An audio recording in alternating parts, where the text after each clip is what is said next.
Ir jo bendradarbystė su Kinanu Evansu puolime slipino užtvarą. Kevariusas Heizas ir gavo savalaikį perdavimą iš Kinano Evanso. Tokių epizodų šie du amerikiečiai sukūrė ir per iki sezoninę žalgiriečių rungtynes ir Lietuvos krepšinio lygos sezono pradžioje. Ir aišku, tai tik sezono pradžia. Reikia tikėtis, kad tokia komunikacija ir toliau veiks tarp žalgirio amerikiečių. Komunikacija ir Heiso tas kovojimas. Aš tikrai sąžiningai prisipažinsiu, buvau skeptiškai nusiteikęs dėl Heiso pasirašymo, bet taip kaip jis atrodė jau LKL rungtynėse, iki šiol sužaistose, jo ta energija, jo tas noras kovoti dėl kiekvieno kamuolio gynyboj ir dabar Eurolygos rungtynėse debiutuodamas su žaliai baltais marškinėliais, sakykim taip, jis tikrai labai pozityviai ir gerai stebina. Beje, Kevariusas Heizas jau yra pasiekęs savo asmeninį Eurolygos rezultatyvumo rekordą. 15 taškų yra jo naujas geriausias pasiekimas. Prieš kelis sezonus žaisdamas SVL komandoje rezultatyviausią mačą sužaidė prieš Olympiakos, pelnydamas 13 taškų. Ir pakartojo savo atkovotų kamuolių rekordą turnyre, nusiėmęs jau 8 kamuolius, beje, iš jų 6 puolime. Žvėriški skaičiai, bet žalgiris nesumažina atsilikimo. Rolandas Šmitas meta netaikliai nuo baudų metimo linijos, -7 Kauno žalgiriui. Lorenzo Braunas dirbo ties juo Arnas Butkevičius, čia pagalba gynyboje ir Tomas Dimša su kamuoliu greitajame puolime.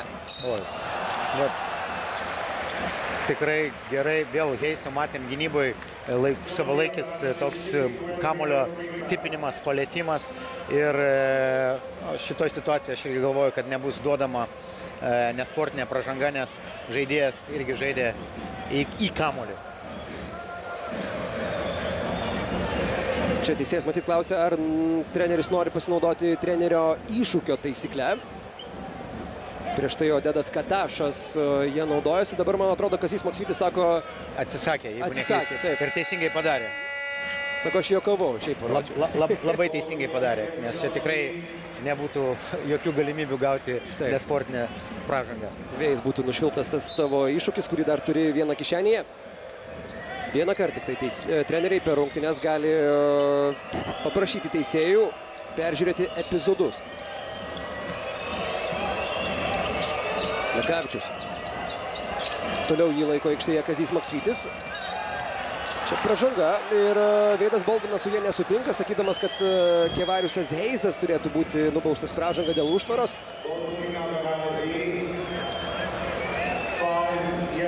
Ketvirtoji komandinė Tel Avivo Maccabi ir žalgiris jau gali tuo bandyti naudotis. Bolvinui ketvirtoji esmininė. Reikėtų jį dabar atakuoti ir išiminėti iš rungtynių. Teisingai ir daro. Jis jau gintės. Čia turi būti įvestas kamuolys arba kitą pusę perdavimas. Dimša bando išgelbėti šią ataką ir pataiko. Tomas Dimša trečią tritaškį šiandien. X faktorius. Šiandien dienos rungtynių Tomas yra tikrai X faktorius. Koks jo sugrįžimas į Eurolygą. Fantastika. Ir labai smagu, kad Tomas su tokiu pasitikėjimu žaidžia ir, kaip aš ir minėjau, tokio žaidėjo reikia, pataikančio, atakuojančio, kuriančio progas. Čia viskas baigėsi nebe taip smagiai Kauno žalgiriui. Žaidžiamas 2 prieš 2 ir Veidas Bolvinas įmeta kamuolį giliai į baudos aikštelę Džošui Nybau. Mes iš praėjusio sezono žinome, kad taip giliai kamuolį gavęs baudos aikštelėje Džošas Nybau jau yra didžiulis pavojus varžovam.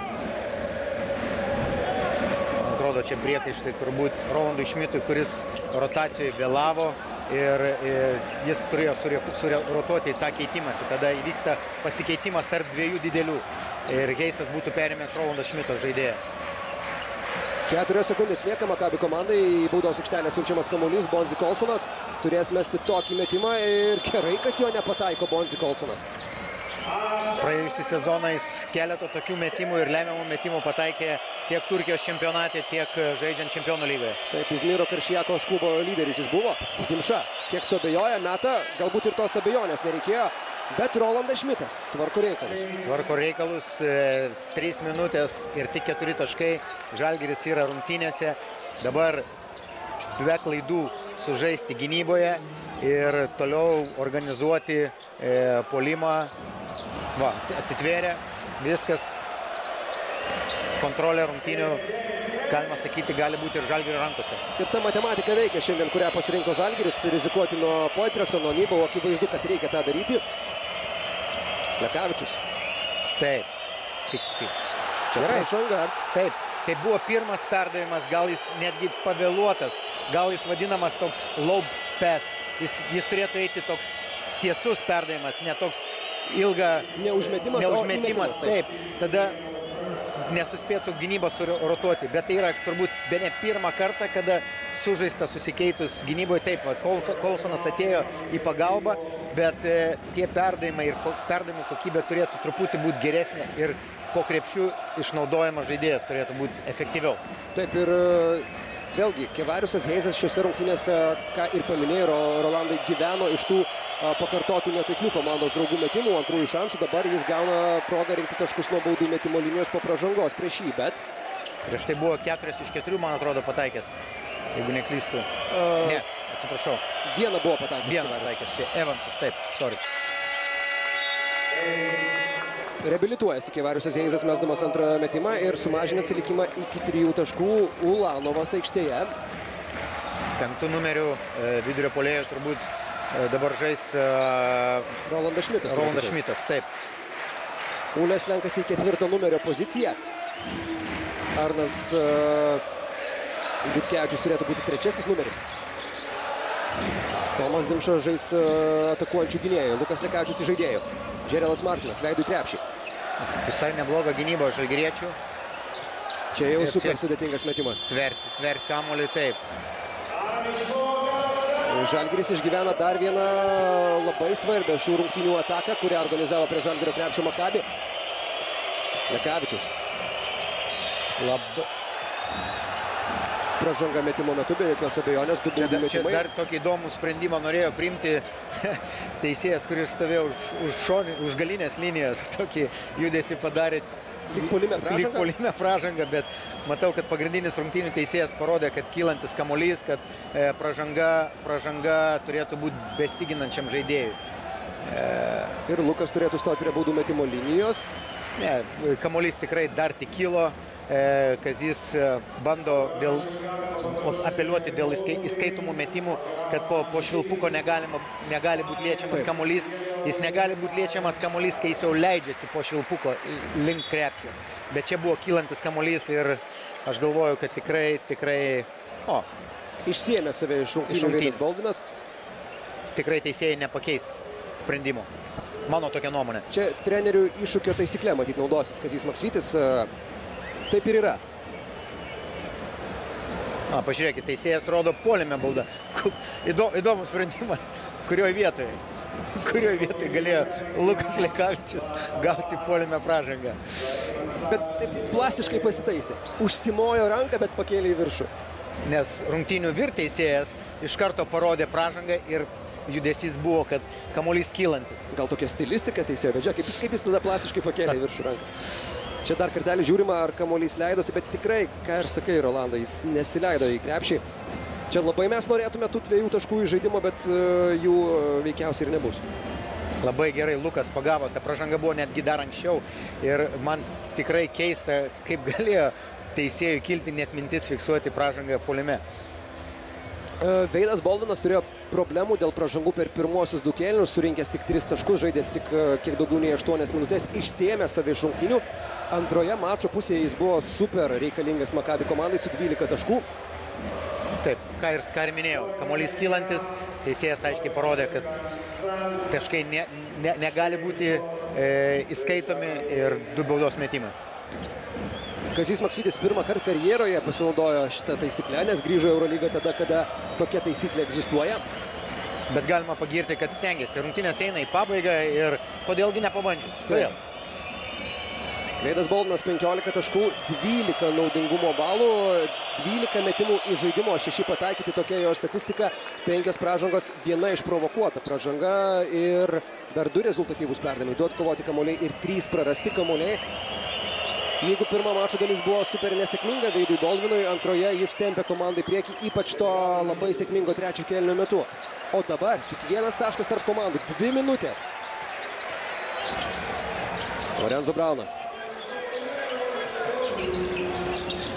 Jam kontaktą siūlo Arnas Butkevičius, Džerelas Martinas į kairę pusę sukasi. Labai gerai Ulanovas, kad ir praleido į vidurį prasiveržimą, bet paskutiniu momentu blokavo iš galo Martino metimą. Išsikeitimo ieško Žalgiris, ten Rolandui Šmitui dar nepavyko užsimti pozicijos. Čia turi būti atakuojama. Tomas Dimša, arčiau krepšio, sudėtingas metimas. Ir čia ar ne pražanga buvo fiksuojama? Daug aistrų Menora Miftachim arenoje, žiūrime dar kartelį. Taip, viena ranka kaip ir stumė ir lietė lentą, man atrodo. Gali būti taškai skaityti, taip? Jo, lietė lentą, ko negalima. Viskas teisėjų sprendimas yra teisingas. Matom, fanai apeliuoja. Odetas Katašas taip pat apeliuoja. Negalima liesti nei lanko, nei lentos. Čia apeliacijų gali būti kiek nori, bet mes matome, pakartojame viską labai aiškiai. Taip. Žalgiriui taškai jau įrašyti, teisėjai dar peržiūrės tą epizodą. Dar kartelį Tomas Dimša. Metimas, aišku, sudėtingas. Aleksas Poitresas ten saugojo savo krepšį, bet... Matėm, kad ranka nusistumė. Tai neužfiksuota pražanga. Čia buvo galima netgi 2 ir 1 skaičiuoti. Stumė su dešinė ranka, o po to liečia lentą. Šiaip tai turėtų būti užskaityti 2 taškai. Net visą matom, kad krepšio konstrukcija juda. Pakartojame. Taip. Na, čia... Tiesiog pakartojimas viską mums juodu ant balto parodė ir visos apeliacijos, visi ginčiai baigėsi per sekundės dalį. Dar kartelį. Čia iš šitos pozicijos matėm, kaip su ranka atliktas stumimo veiksmas. Kągi, mėlyje, turim tokią situaciją, kad Žalgiris likus žaisti mažiau nei 90 sekundžių jau yra priekyje 83-82. Ir Tomas Dimša aštrino žaidimą tada, kada reikėjo. Aš galvoju, kad teisėjai skaitys tos 2 taškus, jie paprasčiausiai žiūri dabar į laikrodį, kiek laiko liks žaisti. Čia neturėtų kilti klausimų. Taip. Taip. Dar dalis ir galių negalėjo patikėti, nors viskas buvo labai aišku. Odetas Katašas irgi.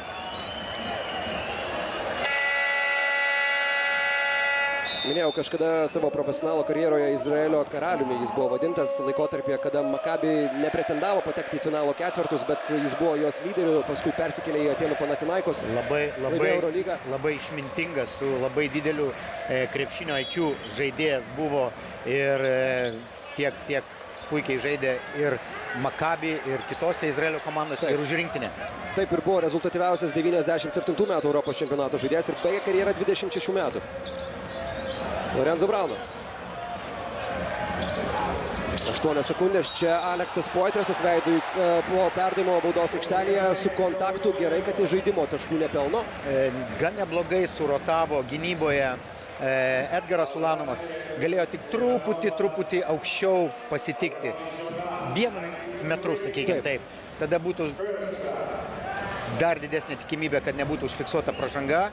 Taip, čia tos detalės, kur labai brangiai kainuoja. Aleksas Poitresas pataiko pirmą baudos metimą. Dabar reikėtų atsitverti kamuolį, nes tikimybė, kad Poitresas nors ir apie 74%, man atrodo, kažkur jis praeitą sezoną atakuodavo, bet tikimybė neišnaudota. Makabi priekyje, 1 tašku, Alekso Poitreso sąskaitoje šiandien jau 12 taškų. Reikia sėkmingo puolimo, galbūt ilgo puolimo. Tada gynybos ir paskutinė ataka bus žalgiriečių. Jeigu pagal laiką žiūrint. Bonzi Kolsonas yra surinkęs 28 naudingumo balus ir yra pelnęs 16 taškų. Makabi lyderis pagal naudingumo balą. Kinanas Evansas. Makabi keičiasi dengimaisiais. Nepavyksta įmesti kamuolio Kevariusui Heizui. Dimša pašokdina varžovą iš toli Tomas Dimša. Ojojoj. Viską Tomas atliko puikiai. Liko tik pataikyti. Taip, čia gal ir rungtynių įtampa diktuoja savo. Gerą metimą išsimetė Tomas Dimša. Dabar reikia vienos geros gynybos ir, kaip paminėjau, paskutinė ataka bus žalgiriečių rankose. Jeigu taip žiūrint pagal laiką. Čia palei galinę liniją Aleksas Poitresas jau užkliuvo. Galėtų būti fiksuojamas, bet Braunas iš toli su kamuoliu Žalgiris. Gera gynyba, paskui viskas žalgiriečių rankose. Iki galo su kamuoliu gali būti Keenanas Evansas ir kompanija. Pirmosios sezono rungtynės Kauno Žalgiriui. Kokia drama Tel Avive. Čia apie ką gali tik tais ir pasvajoti sirgaliai krepšinio. Evansas. Prieš jį po susikeitimo lieka Džošas Nybau. Butkevičius. Reikia gelbėti ataką ir užstringa Arnas Butkevičius. Viskas. Šios rungtynės gali pasibaigti Maccabi pergalę, nors dar teisėjai rodo, jog bus peržiūrėtas šis epizodas, bet atrodo, kad jau po laiko. Kazys Maskvytis, man atrodo, labai paprastai ir aiškiai parodė, kad Evansas, kada nusimetė kamuolį, taip prieš, kaip pasakyti, jam žaidžiant atėjo į pagalbą, bet jis turėjo užbaiginėti, imtis iniciatyvos, o ne nusimetinėti to kamuolio. Taip, Arnas Butkevičius karštą bulvę jau gavo ir po laiko yra šis metimas. Viskas 84-83. Šiandien Žalgiris ne tik kad kovojo Tel Avive, tačiau ir turėjo realią galimybę iškovoti pergalę pirmose sezono rungtynėse. Kovojo puikiai. Galima pasveikinti tikrai Žalgirio komandą su tokiu žaidimu ir su ta galimybė laimėti rungtynės. 2 atakos buvo skirtos pergaliai ir uždarimui rungtynių. Deja, to padaryti nepavyko. Mes su Rolandu Jaručiu keliamės į studiją Eurolygą per LRT. Likite kartu su mumis ir netrukus aptarsime šių rungtynių. Grįžtame į studiją Eurolygą per LRT. Kauno Žalgiris turėjęs realią galimybę iškovoti pergalę pirmose sezono rungtynėse, patyrė dramatišką nesėkmę Izraelyje, 1 tašku nusileisdamas šeimininkams Maccabi krepšininkams paskutinė Žalgirio ataka, ir mes galime ją pabandyti dekonstruoti su Rolandu Jaručiu. Rolandai, kas tavo manimų ten buvo ne taip, ką turėjo daryti Keenanas Evansas visų pirma kitaip, kad Žalgiris būtų turėjęs bent jau realią galimybę išsimesti kažką panašaus į metimą? Ta, ką aš mačiau iš gesto, galbūt aš klystu, ką parodė ir vyriausiasis komandos treneris, kai tu esi perkamas nominalus lyderis, legionierius, tu turi prisimti atsakomybę. Ir drąsiai. Ir niekas tau nepasakys ne žodžio. Šitoje situacijoje jisai nusimetė kamuolį, bet reikėtų turbūt dar kartą žvilgtelti, ar nebuvo prie jo du gynėjai pribėgę. Bet pačios atakos tempimas iki pat rungtynių galo truputį gal ir negerai. Reikėjo anksčiau bandyti organizuoti tą ataką. Net jeigu būtų Žalgiris ir prametęs, sakykim taip, tada galima dar žaisti tą baudų metimų taktiką, nes tik tais -1 taškas ir dar vėl turėti papildomą ataką. Truputį per ilgai buvo užsižaista ir atakos pabaiga buvo nutesta iki pat rungtynių laiko ištiksėjimo. Bet čia gal ir Žalgiris toje situacijoje šiek tiek išsigando, kad yra reali galimybė laimėti. Ir net Tomas Dimša matėme metė irgi visiškai laisvas tritaškį, tas kamuolys net nelietė krepšio. Žalgiriui tiesiog reikia tikėti savo jėgom, kad jie gali kovoti. Aš truputį užstosiu Tomą Dimšą, nes jis vieną žaidėją pašokdino, bet iš šono kitas žaidėjas atbėginėjo, galbūt įsigando, kad bus blokuojamas taip. Bet jis buvo X faktorius tų rungtynių, kuris palaikė Žalgirį rungtynėse ir grąžino jį į rungtynės. Bet tikrai norisi pasveikinti žalgiriečius su tikrai geru sezono startu, rezultatu, kur dirbti, ties kom dirbti yra aibė dalykų tiek gynyboje, tiek puolime. Vienas iš tų dalykų, kuris labai krenta į akis, tai kamuolio judėjimas ir tų pačių rezultatyvių perdavimų skaičius. Tik 8 atliko prie 21 ar 22 Tel Avivo Maccabi. Bet su ta energija, su tuo fiziškumu, su ta kova, tikrai, kurią demonstruoja Žalgiris, galima tikrai pasveikinti. Ir ta rotacija, kuo žaidėjų dar nesužaidė. Sezono pradžiai trūko ir geresnio pataikymo, susikuriant tas situacijas, iš tų sukurtų situacijų, kurios buvo. Nes tritaškių pataikymo procentas, ką mes minėjom ir ką parodė 3 pirmos netgi Lietuvos krepšinio lygos rungtynės, 25-26 procentai, norėtųsi geresnį. Jeigu atimtumėm Dimšos pataikytus 3 tritaškius, tai... Liekam su 2 tritaškiais. Taip. Ir Mane šiandien gal labiausiai taip stebino tikrai prastas Rolando Šmito žaidimas ir jo sprendimai, gal sakykime taip, truputį kamuolio perlaikymas, metimų pasirinkimas, tas shot selection vadinamas, paso perdavimo atidavimas savalaikio tam pačiam Heisui, kuris ne vieną kartą prašė, bet tikrai norisi pasveikinti, kad atidarytos sezonas ir jis galėjo būti atidarytas labai labai sėkmingai. Liūdime dėl pralaimėjimo, bet galime džiaugtis, kaip ir sakė Rolandai, dėl to, kad pergalė buvo realiai žalgiriečių rankose, ją galėjo Žalgiris pasimti. Ačiū tau labai, kad šiandien buvai mūsų studijoje. Dalyko, ką mes turėtumėm palinkėti Žalgirio fanam, užpildyti tribūnas. Ta, ką padarė Tel Avivo Makabio fanai, ta, ką padarė Partizano, beveik visi abonementai išparduoti ir ką tai sėkmingai darydavo ankstesniais laikais, kada Žalgirio arena būdavo pilna ir sudėtinga būdavo gauti bilietus į rungtynės Eurolygas. Čia Rolando žodis visiems sirgaliams. Spalio 18 dieną Žalgiris žais pirmas rungtynės Žalgirio arenoje, bet kita Žalgirio dvikova jau spalio 14 su Pirėjo Olympiakos. Grįšime ir mes į eterį su Eurolyga kitą savaitę. Ačiū dar kartelį, Rolandai, ačiū, kad buvai mūsų studijoje, ačiū, kad komentavai. Ir mes su jumis susitinkame kitą savaitę, spalio 14, Pirėjus, Olympiakos, Kauno Žalgiris. Likite kartu su LRT.